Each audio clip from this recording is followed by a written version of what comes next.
Y bueno, mis hermanos, esta noche estamos muy contentos por recibir la visita de nuestro hermano Orlando Villarraga, y me permiten un par de minutos para presentarlo para aquellas personas que no lo conocen. Bueno, estamos transmitiendo en este momento, como todas las semanas, a través del canal de Zoom y también en Facebook Live. Damos la bienvenida y las buenas noches a todos los hermanos que se conectan todas las semanas, y también los que por primera vez enganchan con este tema, y les prometemos que va a ser un tema como todas las semanas, de utilidad para nuestro crecimiento moral y espiritual. Bueno, nuestro hermano Orlando Villarraga, él de profesión es ingeniero químico, licenciado en química y biología. Y es estudiante del espiritismo desde niño, debido a que su familia, sus padres, espíritas, ¿no? Entonces tuvo la bendición de desde niño crecer en un hogar espírita. Actualmente es vicepresidente del Centro Espírita Divino Maestro de San José de Campos. Es director administrativo y líder de los proyectos de sustentabilidad en la obra social Celio Lemos. Él es también autor de 3 libros espíritas.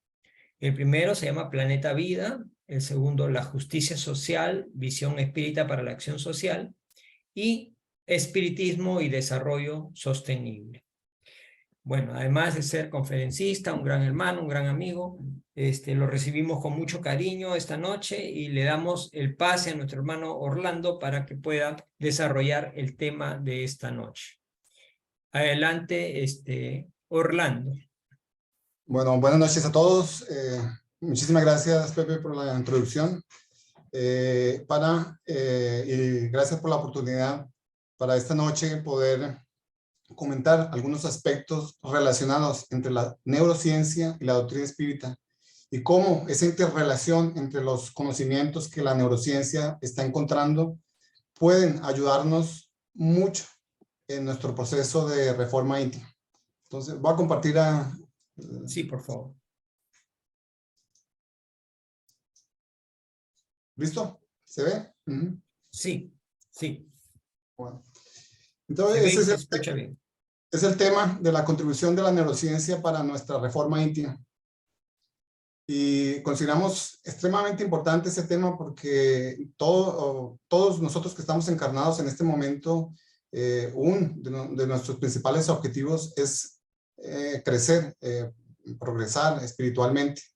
Y entonces vamos a ver cómo la doctrina espírita nos explica eso y cómo la neurociencia nos puede contribuir en ese aspecto.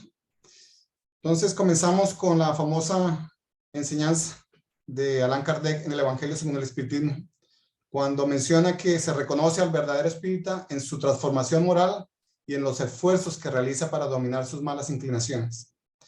Entonces, nosotros que estamos en el medio espírita, estamos estudiando la doctrina espírita y queremos ser reconocidos como espíritas, Kardec da cuál es la característica: la transformación moral y los esfuerzos que realicemos para dominar nuestras malas inclinaciones.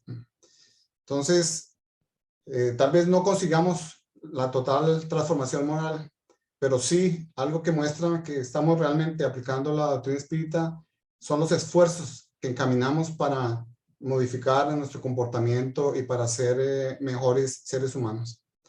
Y Kardec habla de transformación moral. Sin embargo, en el medio espírita comenzó hace algunas décadas, comenzó aquí en Brasil a hablarse de transformación moral, mejoramiento moral, y la frase que más tuvo así impacto fue reforma íntima.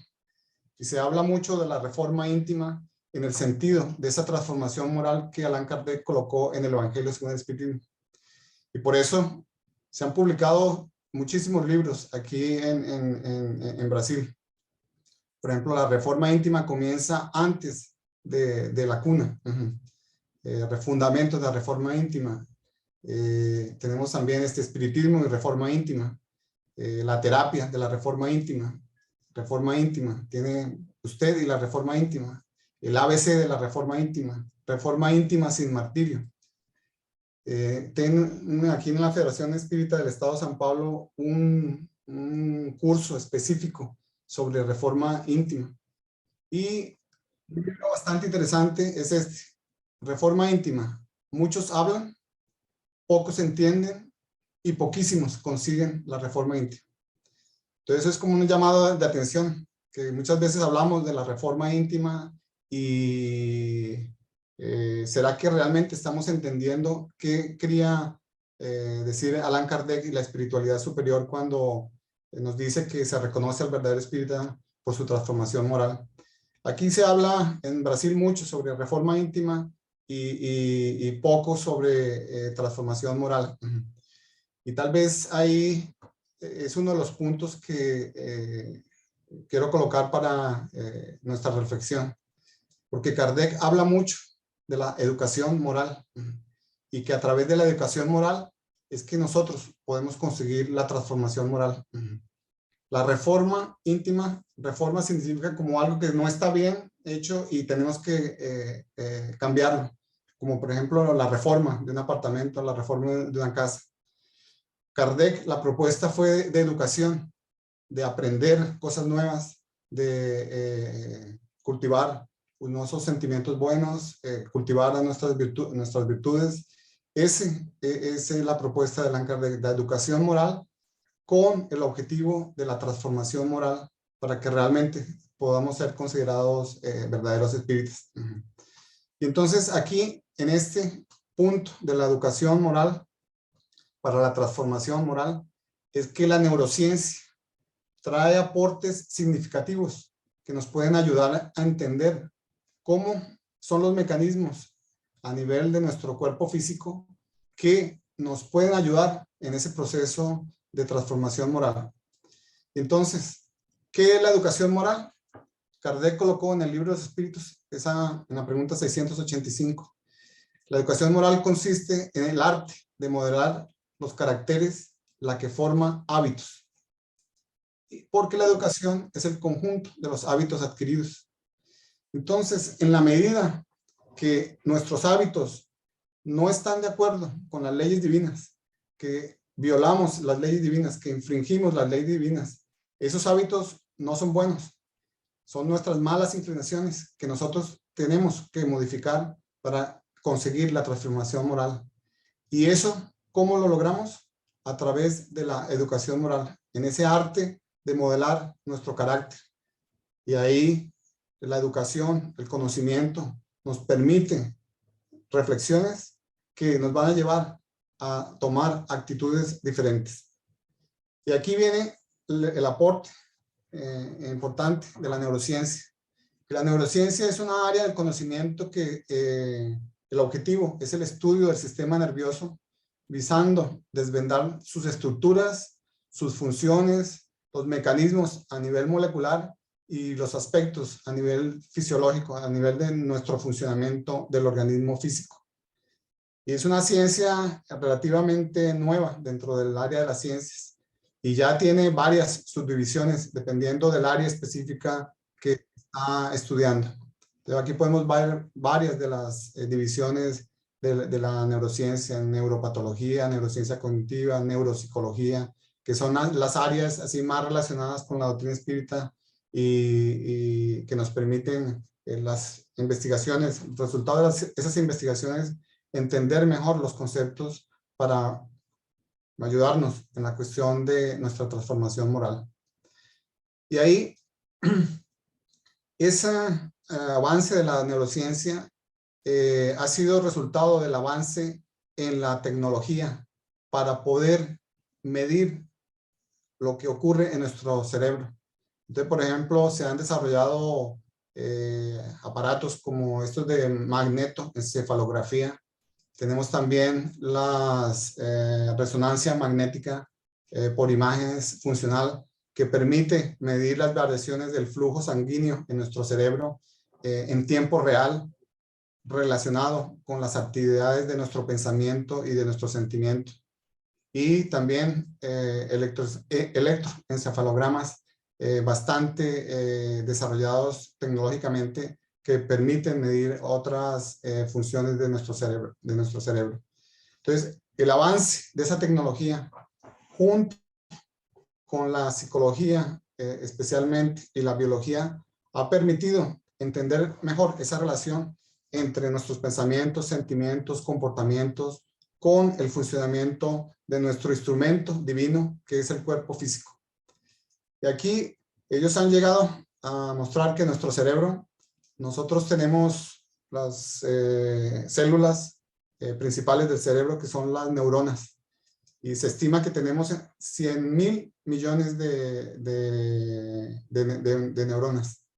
Y cada neurona tiene la capacidad de hacer conexión con 1.000 a 10.000 otras neuronas. Y esas conexiones se llaman sinapsis. Entonces ya pueden imaginar la posibilidad de conexiones que existen dentro de nuestro cerebro. Y esas conexiones pues va a depender de varias situaciones.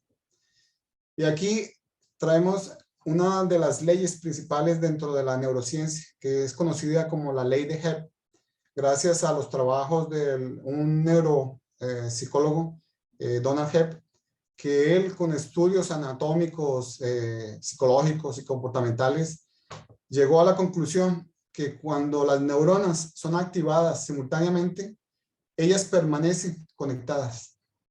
Y este fue un cambio así en el paradigma científico muy importante por la repercusión que tiene sobre la vida de nosotros, ese entendimiento. ¿Qué significa eso? Que por ejemplo, y eso se da gracias a la neuroplasticidad de nuestro cerebro. ¿Qué significa eso? Que cuando nosotros tenemos una acción, sea física, sea de nuestro pensamiento, o sea de nuestras emociones, eso establece una serie de conexiones entre algunas de las neuronas que tenemos en nuestro cerebro. Y cuando esa acción es repetida, esa conexión entre las neuronas se vuelve más fuerte. Entonces, acciones repetidas, nosotros vamos fortaleciendo esas conexiones y forman lo que la neurociencia llama las autopistas neurales. Y que cada vez se van solidificando más en la medida que vamos repitiendo esa misma acción o ese mismo pensamiento o esa misma emoción.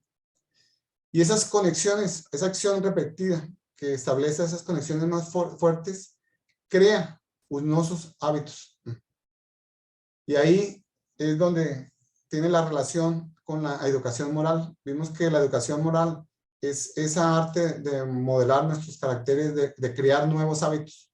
Si nuestros hábitos son buenos, que están de acuerdo con la ley divina, excelente, porque vamos a seguir repitiendo y cada vez vamos fortaleciendo más a nivel neurológico esas autopistas neurales. ¿Qué ocurre cuando nuestros hábitos son expresiones de nuestras malas inclinaciones, de nuestros defectos, de nuestras imperfecciones? Y en la medida que vamos repitiendo ese mismo comportamiento en contra de la ley divina, nosotros vamos haciendo más fuertes esas conexiones a nivel cerebral. Y por eso esos hábitos muchas veces son muy difíciles de cambiarlos porque están muy arraigados, tienen una base neurológica muy fuerte. Entonces, si queremos dominar nuestras malas inclinaciones, si queremos cambiar nuestros hábitos, ¿qué tenemos que hacer? Mudar o cambiar nuestro comportamiento. ¿Cómo hacer eso? Ahí viene la parte más interesante. Y por eso Allan Kardec, en el libro de los Espíritus, nos dice que solo la educación puede reformar a los hombres. Y en ese momento ya no tendremos necesidad de leyes tan rigurosas. Entonces, el cambio de comportamiento se da a través de la educación. Porque la educación nos trae el conocimiento, nos explica el por qué, cuáles son las consecuencias de esos hábitos que están en contra de las leyes divinas, cuáles son las repercusiones, por ejemplo, en nuestra salud, como el mensaje que leímos anteriormente de la tristeza. A veces la tristeza es porque hicimos algo equivocado, algo errado, y nos da tristeza de haber actuado de esa manera. Entonces, en la medida que entendemos las consecuencias de nuestras actitudes, de nuestros comportamientos, y la doctrina espírita nos brinda ese conocimiento, podemos ir reformando cambiando nuestros pensamientos y eso se da a través de la educación, que nos lleva a tener acciones diferentes, actitudes diferentes. Y en la medida que esas nuevas acciones, nuevas actitudes, nuevos pensamientos se repitan, vamos creando otras autopistas neurales diferentes que se van fortaleciendo y se expresan en forma de hábitos. Y aquellos otros hábitos de comportamientos que van en contra de la ley divina se van debilitando, porque cada vez vamos actuando en una línea más alineada con las leyes divinas. Entonces, ese aporte de la neurociencia, de explicar cómo es que funciona la base neurológica de nuestros hábitos, de nuestros comportamientos, es importantísimo porque nos muestra que tenemos la posibilidad, que nuestro cuerpo físico está diseñado de tal manera que podemos modificar nuestro comportamiento y que podemos actuar de forma diferente, bajo el comando de nuestro espíritu y con la educación que nosotros recibimos. Y por ejemplo, la doctrina espírita nos brinda muchos conocimientos para entender por qué tenemos que cambiar, por qué tenemos que procurar nuestra transformación moral. Y aquí traemos otro trabajo de una científica norteamericana, la doctora Candace Pert. Esa obra extremadamente interesante, conexión mente, cuerpo y espíritu para su bienestar, muestra que nuestras creencias y nuestros pensamientos afectan nuestras emociones. Por ejemplo, cuando pensamos mal sobre alguien, con rabia, eso afecta nuestras emociones y eso altera nuestros mecanismos bioquímicos dentro del organismo físico. Comenzamos a producir más colesterol, otros neurotransmisores, otras hormonas no muy buenas para nuestra salud física comienzan a ser producidas y a fluir por todo nuestro cuerpo físico, lo cual afecta la fisiología, o sea, el funcionamiento de nuestro cuerpo físico. Entonces, veamos que las creencias y los pensamientos tienen un efecto muy poderoso sobre el estado de salud. Y en el tema que fue la lectura al comienzo de la tristeza, porque pensamos en algo que nos trae esa emoción y que altera nuestros mecanismos bioquímicos y nos sentimos mal, y eso nos lleva a que el cuerpo se sienta así, todo debilitado por ese ciclo que existe en esa conexión entre la mente, el cuerpo y el espíritu. Y aquí viene el aporte de la doctrina espírita para este modelo que la doctora Candace Pert explica desde el punto de vista de esa área del conocimiento, la psico-neuro-endocrino-inmunología. Es que nosotros sabemos que las creencias y pensamientos nuestros, muchos son de la vida presente, otros nosotros traemos de existencias pasadas. Son pensamientos que están arraigados en el fondo de nuestro espíritu. Y también sabemos que algunos pensamientos son influencia de los espíritus que nos acompañan. Pueden ser espíritus buenos, como nuestro espíritu guía, espíritus protectores, pero también pueden ser pensamientos no muy positivos que afectan, van influenciando nuestra forma de pensar, van afectando nuestras creencias, nuestros pensamientos, que afectan las emociones y todo aquel circuito. Pero también la doctrina espírita nos enseña que las emociones dan origen a nuestros sentimientos. Y los sentimientos también son afectados por nuestras creencias y nuestros pensamientos. Y con nuestros sentimientos, nosotros vamos creando actitudes que están muy relacionadas con los pensamientos. Y la repetición de nuestras actitudes crea los hábitos. Y los hábitos es lo que constituyen el carácter nuestro, que se manifiesta como virtudes o como defectos.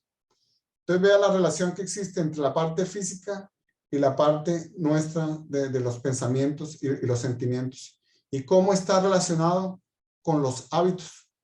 Y ya vimos que los hábitos que la neurociencia nos explica depende de nuestros pensamientos y de nuestras actitudes repetidas que crean esas autopistas neurales.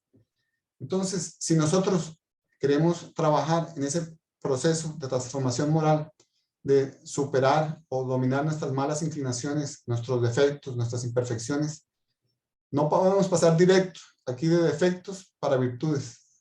Vea cuál es el camino. Comienza en nuestras creencias y en nuestros pensamientos. Por eso, la importancia del estudio, en nuestro caso, de la doctrina espírita, porque nos permite tener pensamientos más altruistas, como alguien mencionó ahí, lecturas edificantes. Eso nos motiva pensamientos mejores. Y vamos, a través del estudio sistematizado de la doctrina, podemos ir estructurando mejor nuestro pensamiento, nuestras creencias, nuestra visión del mundo, que está más en armonía con las leyes divinas, las leyes morales que Allan Kardec colocó en el libro de los espíritus. Entonces, todo comienza aquí en nuestros pensamientos, en nuestras creencias, porque eso va a afectar la parte física y va a afectar nuestros hábitos, nuestras actitudes que forman el carácter. Y vimos que la educación moral, como Kardec nos enseña, es modelar el carácter de la persona, en ese caso, nuestro carácter, para que cada día tengamos más virtudes y podamos superar nuestros defectos, nuestras imperfecciones. Ese modelo así gráfico nos permite entender un poco mejor la cuestión de los hábitos y cómo para realmente llegar a la transformación moral tenemos que trabajar primero que todo en la parte de nuestras creencias y de nuestros pensamientos. Y ahí los hábitos han sido estudiados con bastante detalle en muchos lugares del mundo. Y esta obra es también muy interesante, El poder de los hábitos, de un periodista norteamericano, Charles Duhigg. Él demoró 3 años recopilando toda la información, yendo a los centros de investigación que estaban trabajando en este tema de los hábitos. Y una de las conclusiones a las que llegaron los neurocientíficos con relación a los hábitos es el siguiente. Sabemos que un hábito no puede ser erradicado. Debe, en vez de eso, ser sustituido. Y este también es un descubrimiento así fantástico de la neurociencia. Porque muchas veces nosotros cuando queremos modificar, queremos mejorar, por ejemplo, la avaricia. No queremos ser avaros. Queremos ser personas caritativas. Y comenzamos a luchar contra la avaricia. Y lo que la neurociencia nos está diciendo es que esa es la estrategia equivocada. Porque nosotros no podemos erradicar ese comportamiento. Y la doctrina espírita nos dice, nos enseña, todo queda grabado en nuestro perispíritu. Si somos, tenemos avaricia, o tenemos rabia, o tenemos codicia, cualquier de esas, está allá, hace parte de nuestra historia perispiritual, espiritual. No podemos apagar, borrar eso. ¿Cuál es la estrategia? Debemos sustituir ese defecto, esa imperfección, por la actitud, el comportamiento contrario. Si tengo mucha avaricia, tengo que comenzar a tener actitudes de bondad, de caridad, de ayuda, porque eso va creando ese nuevo hábito, va creando esas nuevas conexiones neurales que va debilitando la otra autopista neural de la avaricia. Entonces no vamos a erradicarlo, simplemente vamos a ir sustituyendo con un nuevo comportamiento y el otro se va debilitando y hasta un momento que podemos interpretarlo de otra manera. Entonces, esta conclusión de la neurociencia es muy importante y aquí es lo sorprendente. que en esta obra del espíritu Juana de Ángeles, a través de la psicografía de Divaldo, esa obra se llama Momentos Enriquecedores, dice lo siguiente sobre ese mismo tema: sustituir mediante las informaciones libertadoras del espiritismo los viejos hábitos, uno a uno. Y Juana de Ángeles utiliza el mismo término usado por los neurocientíficos: sustituir en vez de erradicar. ¿Cómo? Mediante las informaciones liberadoras del espiritismo, o sea, mediante el conocimiento que la doctrina espírita nos brinda, porque nos permite tener nuevas ideas, nuevos pensamientos, que va a crear nuevas visiones, nuevas creencias sobre un aspecto determinado. Sustituir los viejos hábitos, son las malas inclinaciones que tenemos, los hábitos que van en contra de las leyes divinas. ¿Y cómo hacer ese proceso de sustitución? Uno a uno. Y no sé si ahí en Perú, como aquí en Brasil o en Colombia, las personas el 31 de diciembre hacen una lista de todas las cosas que les gustaría hacer nuevas, diferentes en el año siguiente. Y hacen una lista gigante. Y el año siguiente llega el 31 de diciembre y lo único que hacen es cambiar el año, porque no consiguieron hacer prácticamente nada. ¿Por qué? Porque también la espiritualidad y la neurociencia nos está diciendo, es una estrategia equivocada intentar cambiar un comportamiento o un defecto, muchos al mismo tiempo. Tenemos que ir trabajando uno a uno, adoptando un nuevo comportamiento mental. Y vea, Juana de Ángeles están en la misma línea de pensamiento de los neurocientíficos. Comienza en la parte mental, un nuevo comportamiento mental, una nueva forma de pensar, una nueva forma de encarar qué es lo que va a ser diferente, qué voy a hacer alternativo para poder tener ese nuevo comportamiento. Y después vivenciar con el fin de que la renovación se haga continua e incesante. Entonces, como vimos anteriormente en el modelo, comienza con el pensamiento, que va a las emociones, a los sentimientos, a las actitudes que crean los hábitos, la parte vivencial.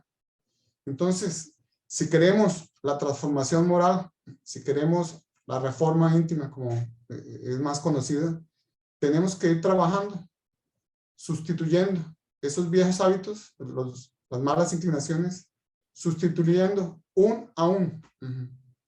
Y si nosotros nos propusiéramos, por ejemplo, hacer un cambio uno a uno, uno cada año, con la expectativa de vida que tenemos ahora de 80 años, no sé cada uno de ustedes qué edad tenga, pero faltan 20, 30 años, aún podemos hacer muchos cambios en nuestro comportamiento del momento presente. Es solamente dedicarnos, aprender más sobre eso y decidir hacerlo, comenzando aquí con nuestros pensamientos, con nuestras ideas y después materializándola a través de nuestros sentimientos y nuestras actitudes y comportamientos. Entonces vean cómo la neurociencia con el conocimiento de la doctrina espírita se encajan perfectamente y nos muestran el camino de la transformación moral, cómo hacerlo, nos dan el camino, el roteiro. Y aquí tiene otra obra muy interesante también de 3 médicos brasileños. Ellos pertenecen a la Asociación Médico Espírita de Brasil, la doctora Irvenia Prada, el doctor Decio Iandoli y el doctor Sergio López. Y ellos escribieron esa obra de El cerebro triuno al servicio del espíritu, que hacen un análisis de las obras de varios espíritus y cómo se relacionan con los aspectos de la neurociencia. Y muestran lo siguiente, que el amor es capaz de reconfigurar nuestras redes neuronales establecidas, abriendo la oportunidad para cambios significativos en el comportamiento establecido. Que es lo que Jesús nos enseñó, la enseñanza máxima, amar al prójimo como a sí mismo, porque Jesús sabía que el amor es capaz de reconfigurar aquellas autopistas, aquellas redes neuronales que son la base de nuestro comportamiento. Y eso nos abre esa oportunidad para cambios en nuestro comportamiento establecido, nuestras malas inclinaciones. Entonces, la práctica del amor es fundamental en ese proceso de la transformación moral. Y ellos terminan diciendo, usando la oxitoxina y la vasopresina, que son unos de los neurotransmisores, como neuromoduladores que facilitarían el olvido y promoverían esa modificación neuroplástica en nuestros cerebros. Porque vimos, debido a esa propiedad de nuestro cerebro de la neuroplasticidad, permite nuevas conexiones permanentemente, y con eso vamos estableciendo nuevas autopistas neurales que fortalecen el nuevo comportamiento, y el antiguo comportamiento va cayendo en el olvido, porque esa red neuronal, esa autopista neuronal cada vez va quedando más débil, porque no estamos alimentando esa red con nuestro comportamiento. Entonces, aquí el mensaje más importante es que la enseñanza de Jesús de hace 2000 años está totalmente actual, porque muestra la importancia del ejercicio de la práctica del amor con nuestro prójimo. Amar al prójimo como a sí mismo. Y esa enseñanza es lo que nos va a llevar a nuestro crecimiento espiritual. Y aquí vamos a hablar un poco de la neurogénesis.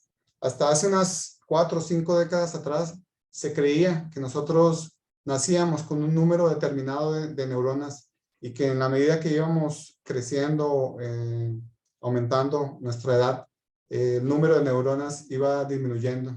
Y lo que la ciencia ha mostrado es que eso no es así. Y se habla ahora de la neurogénesis. Y en esta obra muy interesante, se llama Entrena tu mente y cambia tu cerebro, es una recopilación de un encuentro del Instituto Mente y Vida, que es un encuentro realizado cada 2 años entre los mayores neurocientíficos del mundo y los monjes budistas liderados por el Dalai Lama. Y ahí los temas son sobre esa nueva ciencia que revela nuestro extraordinario potencial para transformarnos a nosotros mismos, que es la neurociencia. Y ahí muestra algunas de las conclusiones de ese encuentro. Nos dice que la exposición a un ambiente enriquecido lleva a un notable aumento en la producción de nuevas neuronas. ¿Qué significa eso? Que nosotros deberíamos estar con frecuencia expuestos a ambientes enriquecidos, sea en el conocimiento, sea en los estímulos positivos. Por ejemplo, lectura de obras así buenas. Por ejemplo, asistir a museos, asistir a una sinfonía, asistir a una conferencia, asistir a un debate interesante. Eso nos permite producir más neuronas en nuestro cerebro. También el ejercicio físico. Por ejemplo, ellos mencionan correr voluntariamente aumenta la neurogénesis, o sea, la producción de nuevas neuronas. Eso aumenta el aprendizaje. Y eso es algo muy interesante, porque nosotros como seres humanos en los últimos 200 años hemos pasado de ser más activos físicamente para un ambiente sedentario. Entonces precisamos retomar esa parte del ejercicio físico. Por ejemplo, a mí me gusta correr y lo hago con mucho placer. Y yo creo que eso ayuda en que pueda tener más generación de neuronas en mi cerebro. Y eso simplemente refuerza lo que Allan Kardec colocó en el Evangelio según el Espiritismo: cuidar del cuerpo y del espíritu. Tenemos que cuidar de nuestro cuerpo físico con el ejercicio, buena alimentación, buenos pensamientos, buenos ambientes. Con eso vamos cuidando el cuerpo, que va a permitir que nuestro espíritu se manifieste de la mejor forma posible para alcanzar los objetivos de la transformación moral. Otro tema que la neurociencia ha estudiado y que la doctrina espírita también viene trabajando en ese aspecto es el tema de la atención. Y una de las conclusiones que fue mostrada en ese mismo evento del Instituto Mente Vida es que la neuroplasticidad en nuestro cerebro ocurre apenas cuando la mente está en un determinado estado caracterizado por la atención y la concentración. Entonces, esas conexiones que se establecen en nuestro cerebro de las neuronas solo ocurren cuando realmente estamos atentos a la actividad que estamos realizando, cuando estamos concentrados. Ahí es que ocurre. No que estamos aquí mirando algo, pero estamos pensando en otra cosa. Lo que estamos leyendo no va a alterar en nada nuestras conexiones porque no estamos prestando atención, no estamos concentrados en esa actividad. Y otra de las conclusiones que ellos llegaron es que lo que la persona ve está literalmente determinado por aquello a lo que presta atención. Y yo creo que si nosotros evaluamos nuestro día a día de tantas cosas que ocurren a nuestro alrededor, solamente vemos o recordamos aquello a lo cual nosotros prestamos atención.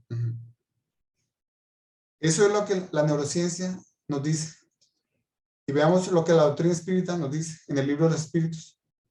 En la pregunta 456 del libro de los espíritus. Cada uno no ve más que las cosas en que concentra su atención. Básicamente está diciendo lo mismo que las conclusiones a las cuales están llegando los neurocientíficos. Solo vemos aquello en lo cual concentramos nuestra atención. Entonces, la pregunta es, ¿en qué estamos concentrando nuestra atención?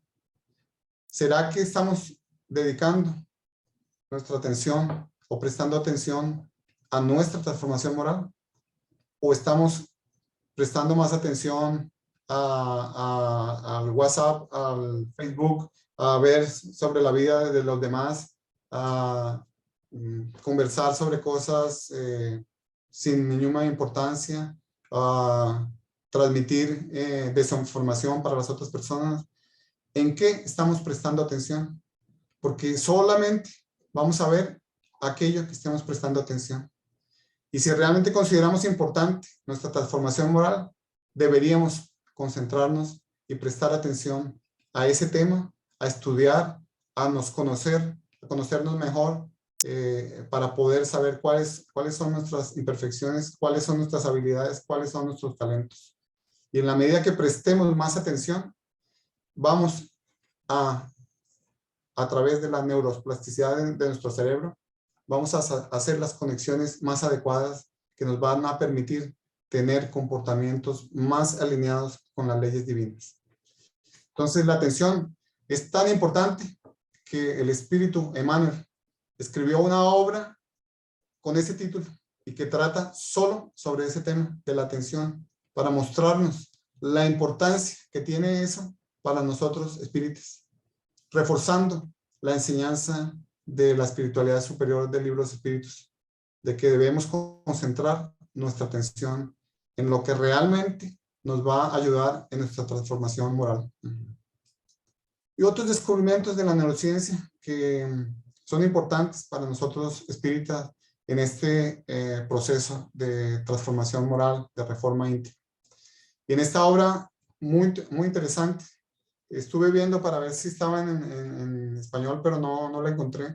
Se llama Mentes Felices, las más modernas técnicas descubiertas por la neurociencia para traer la sensación de felicidad todos los días.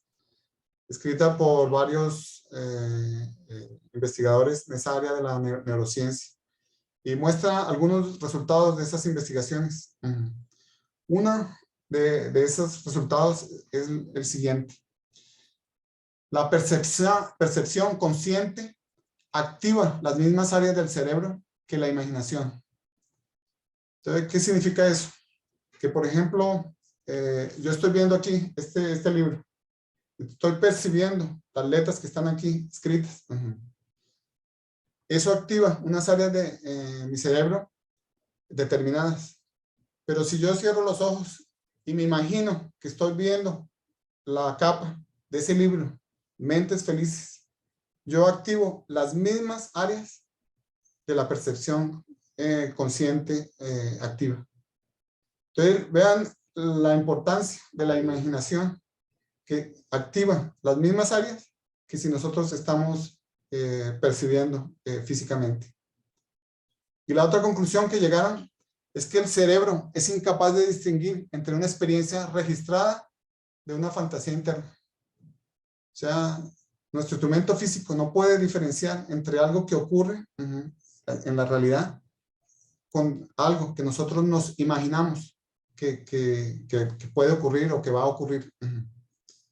Y eso tiene una tremenda significado para nosotros en el sentido de la transformación moral. ¿Por qué? Porque si nosotros conseguimos educar nuestros pensamientos, podemos imaginar cosas buenas, positivas. Podemos crear fantasías internas, boas. Yo me imagino que estoy ayudando a las personas. Me imagino que estoy mejorando en mi relación con mi hijo. Me imagino que estoy mejorando mi relación con los colegas de trabajo. Y creo una película interna que va creando esas conexiones, esas autopistas neurales, que en un momento dado, yo no puedo hacer así en la vida real, pero cuando me enfrento a la vida real, tengo otra posibilidad. Seguir actuando con mi mala inclinación, o tengo la posibilidad de hacer, de comportarme de una forma que me imaginé que sería buena, que sería mejor para mí. Y eso lo hago a través de los ejercicios de visualización. Entonces, es una herramienta que tenemos todos para poder mejorar, para imaginarnos que sí, tenemos defectos, pero ¿cuál es el antídoto de ese defecto? ¿Cuál es el comportamiento alternativo? Y comienzo a imaginarme que yo, en esa situación que normalmente reacciono de una manera no adecuada, puedo comportarme de la siguiente manera. Y comienzo a imaginar, voy a hablar bien con mi hijo, voy a decirle algunas palabras cariñosas, voy a abrazarlo, y comienzo a imaginarme eso. Actualmente, probablemente no lo hago, pero en la medida que me voy imaginando y voy viendo que eso es bueno, me siento bien, eso me va a permitir tener un camino alternativo en el momento que yo, por ejemplo, me encuentre con mi hijo. Entonces, esos descubrimientos son fantásticos para entender, para que entendamos la herramienta poderosa que tenemos cuando educamos nuestro pensamiento. Y vimos que todo comienza ya en el pensamiento, las emociones, los sentimientos, los hábitos, para llegar a formar nuestro carácter y expresar las virtudes.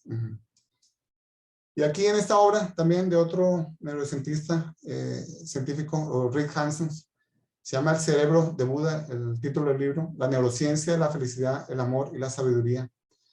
Nos dice lo siguiente: nosotros actuamos muchas veces como, no sé si ahí en Perú lo llaman velcro, que se une, velcro, o si actuamos como teflón. El velcro se le pega todo. El teflón no se pega casi nada. Entonces, en nuestra relación con las otras personas, ¿será que se pega todas las cosas negativas? ¿O será que evitamos, como teflón, las cosas negativas? Y ahí, dependiendo de esa forma de reacción nuestra, nos va a permitir interiorizar lo bueno, la gran cantidad de cosas buenas que están ocurriendo en nuestro día a día. Solo que nosotros nos fijamos más en lo malo que está ocurriendo, en lo negativo. Como Pepe mencionó al comienzo, tenemos que fijarnos en las cosas buenas, en las cosas positivas. ¿Por qué? Esas cosas positivas, como un velcro, que nos lleguen a nuestro corazón, que hagan parte de nuestra vida. Interiorizar lo bueno, ser como velcro para lo bueno, y ser como teflón para las energías negativas, para las cosas negativas, para las actitudes negativas de las personas y del ambiente. Y eso nos permite transformar hechos positivos que ocurren todos los días en nuestra vida en experiencias positivas. Y eso va reforzando nuestra forma de actuar más positiva, más para el bien. Nos permite disfrutar bastante todas las experiencias buenas que ocurren en nuestro día a día. Y como nos dice en el Evangelio según el Espiritismo, si nosotros hiciéramos una lista de todas las cosas buenas que ocurren en el día y del lado las cosas negativas, nos daría vergüenza de quejarnos y de lamentarnos tanto, porque las cosas negativas, malas que ocurren en nuestra vida son poquísimas. Y las cosas buenas que ocurren en nuestra vida todos los días son muchas. Y nosotros no estamos disfrutando, no estamos viviendo, porque no estamos en el momento presente, como también fue mencionado al comienzo. Pensamos mucho en el pasado y mucho en el futuro. Nos deprimimos o quedamos ansiosos sobre lo que puede ocurrir. Entonces no disfrutamos las experiencias del momento presente, muchas, bastante positivas. Entonces, la imaginación nos ayuda en ese sentido y sentir esas experiencias positivas que penetran por todo nuestra mente, pensamiento y fluyen por todo nuestro cuerpo. Porque en la medida que vamos pensando cosas buenas, vamos produciendo neurotransmisores buenos, hormonas buenas, como serotonina, dopamina, que nos hacen sentir muy, muy bien. Entonces, deberíamos trabajar en interiorizar lo bueno.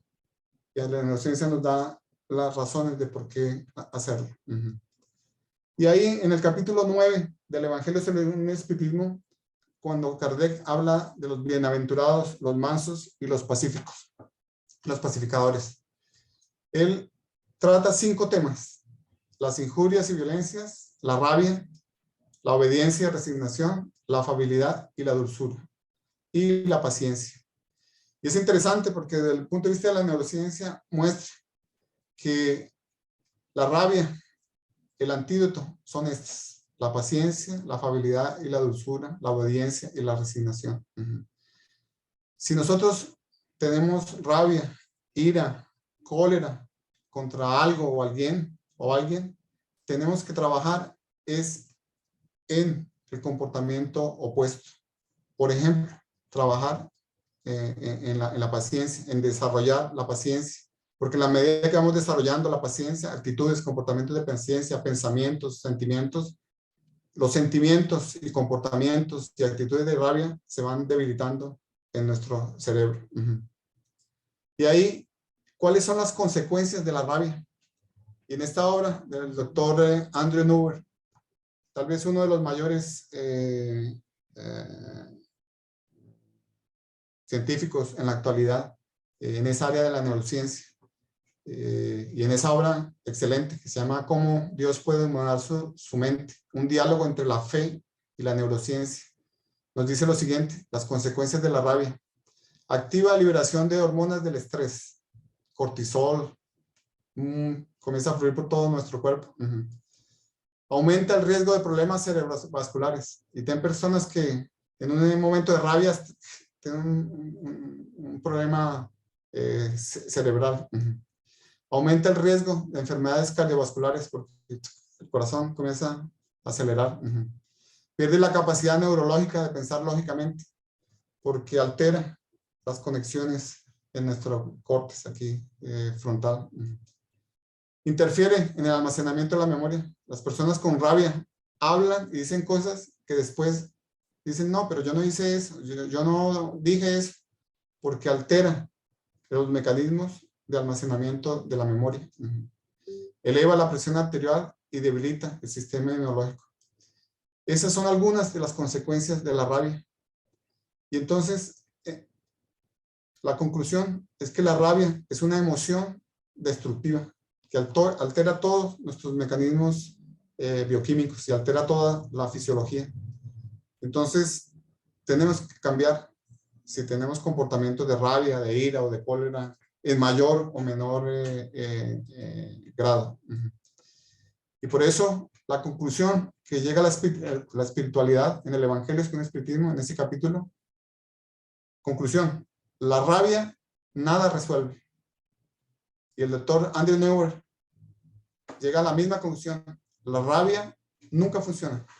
Nuevamente, casa perfectamente las conclusiones de la neurociencia con las enseñanzas de la doctrina espírita. Entonces, tenemos que trabajar en la paciencia. ¿Cómo hacer eso? ¿Cuáles son los mecanismos? ¿Por qué funciona la paciencia como un antídoto contra la rabia? Y aquí vienen los estudios de la neurociencia con relación a la paciencia. Y en esta obra muy interesante de una psiquiatra norteamericana, profesora de la Universidad de California en Los Ángeles, la doctora Judy Orloff, muestra algunas experiencias realizadas en Estados Unidos y trabaja con el cerebro triuno que vimos anteriormente de aquellos médicos de la Asociación Médico Espírita de Brasil. Y ellos hicieron varios experimentos con diferentes personas en situaciones que las personas tenían que escoger entre una recompensa inmediata o una recompensa a un mediano o largo plazo. Y ellos encontraron en la Universidad de Princeton, que fue donde realizaron esos estudios, que las personas que optaron por una recompensa inmediata activaban la área del cerebro límbico, que es el que está relacionado con las emociones. Y las personas que optaron por una recompensa en el futuro, lejano o a medio plazo, activaba el área del neocórtex, que es el área donde nosotros tenemos las funciones de raciocinio, de la reflexión. Entonces, la conclusión de ese estudio de la neurociencia de la paciencia es que la paciencia parece ser una función más de la razón que de la emoción. Entonces, a veces pensamos, no, la paciencia es una cuestión del corazón o de la emoción. No, la ciencia está llegando a la conclusión que es más de la razón, del pensamiento, de la evaluación que nosotros hacemos sobre las consecuencias de nuestros actos, de nuestras decisiones. Y hay otro estudio que fue realizado en la Universidad de California en Berkeley con resonancia magnética por imágenes funcionales. Llegaron a la siguiente conclusión, que entre más los participantes imaginaron las consecuencias de sus elecciones, ellos fueron más capaces de ser pacientes a fin de recibir una mejor recompensa. En la medida que imaginamos cuál va a ser la consecuencia de una elección que hagamos con respecto a nuestro comportamiento, a nuestra actitud, si podemos ver esa consecuencia en el futuro, que va a ser mejor esperar, eso nos va a permitir ser más pacientes. Y es la conclusión que llega. La imaginación es un camino para la paciencia. Y ya vimos anteriormente la importancia que tiene la imaginación en ese proceso de la transformación moral. Entonces, si queremos superar esa mala inclinación, que es la rabia, la cólera, la ira, la imaginación es una herramienta poderosa que la ciencia, la neurociencia nos está mostrando, porque nos permite entender cuáles son las consecuencias en el futuro de esa elección que estamos haciendo de nuestro comportamiento. Y por eso, en el libro 4 del libro de los espíritus, el segundo capítulo, son penas y gozos futuros, porque nos muestra cuáles son lo que nos espera en el futuro si tenemos determinados comportamientos relacionados o ajustados con las leyes divinas. Y por eso Allan Kardec colocó: quien soporta las vicisitudes de su existencia con tanta más paciencia y resignación, en cuanto obra, o sea, en cuanto actúa, con la mira, con la visión de la felicidad más sólida y duradera en el futuro que le espera, la persona tiene más paciencia. ¿Vio? Depende de la imaginación, depende de lo que nosotros esperamos como recompensa. Eso nos da más paciencia. Solo que eso es fruto aquí de la razón, de nuestra deliberación, de nuestros pensamientos. Y eso es lógico, se transforma en emociones y sentimientos, pero comienza en nuestro pensamiento, en nuestras creencias. Y leyendo, estudiando ese cuarta libro, del libro de los espíritus, que son las penas y gozos terrenos y penas y gozos futuros, esa segunda parte es importante porque nos muestra cómo será la condición en la espiritualidad cuando actuamos de acuerdo a las leyes divinas. Entonces, ¿qué es lo que ellos han encontrado como factores para tener éxito en ese trabajo de reforma íntima o de transformación moral o de educación moral, como Kardec hizo la propuesta? Primer factor de éxito es querer realizar la transformación moral. Si uno no quiere, ahí no va a ser posible. Pero querer no es suficiente. Necesitamos el conocimiento. Y la doctrina espírita tiene una inmensidad grandísima de conocimientos sobre este tema de la reforma íntima, de la educación moral, que deberíamos estudiar, profundizar el estudio, reflexionar bastante, participar en grupos de estudio para ir solidificando el conocimiento. Y la ciencia, especialmente la neurociencia, nos brinda muchos conocimientos que refuerzan los postulados de la doctrina espírita. Pero querer y conocer no es suficiente para tener éxito en este proceso de la reforma íntima. Necesitamos fuerza de voluntad. Entonces tenemos que fortalecer nuestra fuerza de voluntad para que el querer sea cada día mayor y para que tengamos más fuerza de voluntad para adquirir el conocimiento. Ahí, por ejemplo, ustedes en Lima, ahora, la reunión de ustedes a las 7:30 de la noche, después de un día de trabajo, después de que se levantaron a las 4 de la mañana, 5 de la mañana, y llegar a ese horario, dedicarse un tiempo para escuchar una conferencia, para debatir un conocimiento, eso requiere fuerza de voluntad, que es muy importante para ese proceso de transformación moral. Y no solo es querer, tener la fuerza de voluntad y el conocimiento, se requiere disciplina, que fue la enseñanza que Chico Javier y el Espíritu Emmanuel le dio. ¿Qué es lo que requerimos? Disciplina. Segundo, disciplina. Tercero, disciplina. Entonces la disciplina es muy importante. Esos 4 factores juntos, entrelazados entre sí, dan una probabilidad muy grande de tener éxito en ese proceso de transformación moral de forma íntima. Entonces, ¿cuáles son los desafíos que tenemos en este tema de la transformación moral para ser reconocidos como verdaderos espíritus? Ese proceso en el lenguaje más común de reforma íntima. Primer desafío, estudiar más a fondo los principios de la doctrina espírita, que es la que nos brinda el conocimiento para que tengamos nuevas ideas, nuevas visiones del mundo, de la vida, de nuestra relación con los otros seres humanos, encarnados, desencarnados, con Dios, con las otras especies. Todo ese conocimiento es muy, muy importante para que podamos hacer ese proceso de transformación moral. Ejercicios de meditación y visualización nos ayudan mucho. A veces cuando hablo de meditación en algunos centros espíritas, quedan un poco nerviosos porque piensan que estamos trayendo de prácticas de Oriente, de meditación, con una serie de rituales, que no es. La meditación es una técnica que la medicina, la psicología, varias áreas del conocimiento están utilizando, y dentro del movimiento espírita también cada vez está siendo más utilizada porque nos ayuda en la educación de nuestro pensamiento. Y los ejercicios de visualización, cada vez que estudiamos más la doctrina espírita y la relación con la neurociencia, muestra que es una herramienta extremadamente poderosa en el proceso de transformación moral, porque visualizamos primero cómo queremos ser mejores y vamos creando las autopistas neurales nuevas que nos permite tener una opción diferente en nuestro comportamiento. Educar nuestro pensamiento de varias formas.